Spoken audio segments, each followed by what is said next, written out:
pour les opérateurs avec une valeur scalaire. J'ai déjà parlé d'opération in place. Donc, on avait vu déjà un peu le concept de mémoire. C'est à quoi on va s'attarder dans cette section.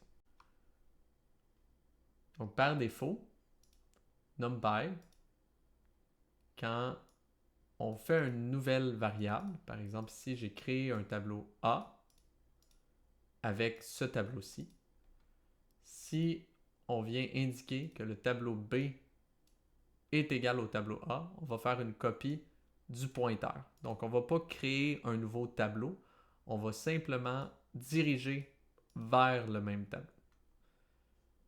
Ça fait en sorte que si je viens modifier le tableau B, ça va en fait modifier le même tableau qui est identifié par tableau B ou tableau A. Pour ceux qui n'ont pas encore vu le concept de pointeur, vous allez le voir dans votre cours de programmation. Sinon, faites-vous simplement vous imaginer que pour les tableaux NumPy, si on fait simplement attribuer tableau B, on dit égal tableau A, mais en fait, on vient simplement dire à tableau A, c'est équivalent, on vient simplement pointer vers le même tableau. Donc en mémoire, c'est associé au même tableau. Donc si on vient modifier à l'indice 1,1 pour associer la valeur 100 à cette position-là, ça va le changer pour les deux tableaux. En fait, ça va le changer pour un seul tableau qui est attribué aux deux variables. Si on souhaite forcer la création d'un nouveau tableau, on peut utiliser la méthode copy. Donc là, dans ce cas-ci, on va créer ou copier en fait les éléments du tableau A dans un nouveau tableau. Donc ici, avec copy, ça va créer un nouveau tableau qui contienne les mêmes valeurs. Ensuite, si on modifie le tableau B, bien, ça n'aura pas d'impact sur le tableau A puisque maintenant le tableau B, c'était une copie distincte, donc différente du premier tableau. Donc on peut voir que dans ce cas-ci, quand on modifie le tableau B, bien, le tableau A ici n'a pas été changé. Il y a seulement le tableau B qui a été changé. Donc il faut toujours faire attention quand on utilise les égalités ici pour associer une nouvelle variable à un tableau, pour s'assurer qu'on ne vient pas simplement pointer vers le même tableau, que si on souhaite faire une copie du tableau, on vient le faire avec cette fonction-ci. On peut également faire des opérations booléennes, donc des vérifications d'égalité sur nos tableaux. Donc, si on veut identifier si les éléments sont égaux, on peut encore utiliser le égal-égal. Par contre, on peut voir que comme pour les opérations classiques comme l'addition, multiplication, ça va être une vérification qui va être faite par élément, donc pairwise.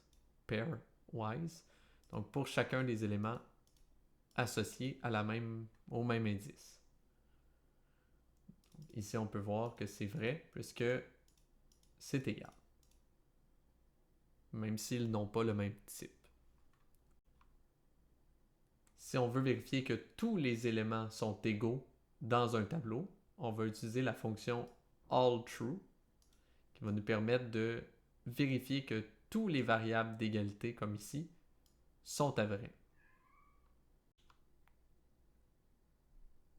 Puisque toutes les valeurs étaient vraies pour cette égalité-ci, on va réaliser que ça va être également vrai pour celle-ci. Et là, on remarque que la documentation a changé depuis les dernières versions et il conseille d'utiliser NumPy All. Donc,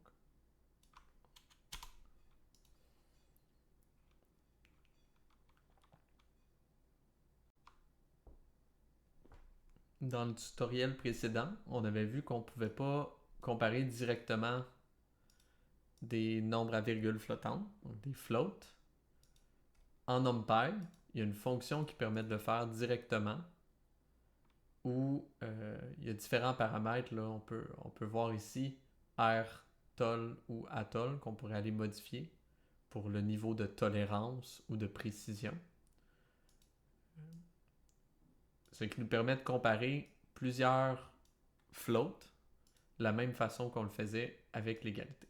Donc, par contre, il faut utiliser la méthode isClose pour vérifier si nos éléments sont similaires.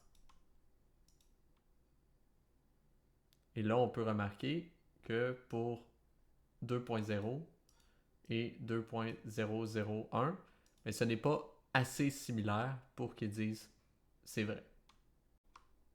Par contre, on peut voir dans l'autre exemple un peu plus bas où ici on a 2,000001. Mais là, dans ce cas-ci, on va avoir une vérification d'égalité.